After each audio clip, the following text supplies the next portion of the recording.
وطلب منك رونجاسا. كتب لي الازدياد في ذلك اليوم، يعني كان بيني وبين الموت قاب قوسين. كان طلب منك؟ طلب مني معلومات، كان طلب مني معلومات على اشخاص يقتلوا بالجهه، قلت له ما نعرفهمش. ثم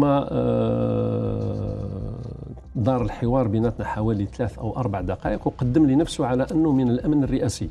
لما جاي يتكلم معايا قدم نفسه على اساس من الامن الرئاسي، وانا اعرف كثير من الاصدقاء في الامن الرئاسي.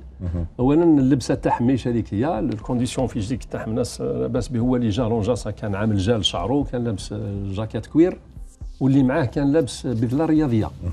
فما هضمتش، واستظهر لي بطاقه عسكريه، صحيح كانت بطاقه عسكريه مزوره.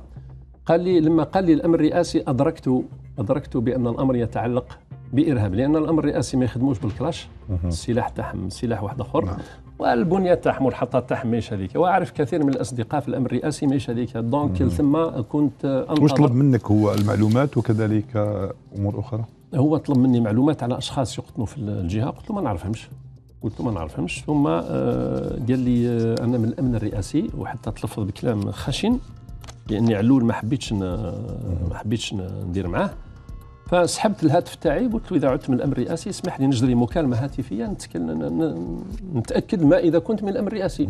فخطف لي الهاتف من يدي، وما خلانيش نجري هذيك المكالمه. فتاكدت انني بين ايدي ارهابيين. في تلك اللحظه يصل الصهر جاري، واحد نسيب من جيراني وصل بالسياره تاعو، كي جا نازل قال السيد بالكلاش وانا واقف ومنا، قال له روحنا. انا غمزته باش قلت له هذا انسان وما يسكنش هنا، خليه يروح. دخل للدار وقال نسيبه، قالوا الاستاذ نجيب برا معاه جماعه بلي كلاشوا منا، قالوا هذوك بالك دوريه تاع الشرطه برك تلاقى معاه ويحكي معاه. خلوني في هذيك المحنه 12 دقيقه وانا نعاني مع هذوك المجموعه هذيك. نعم.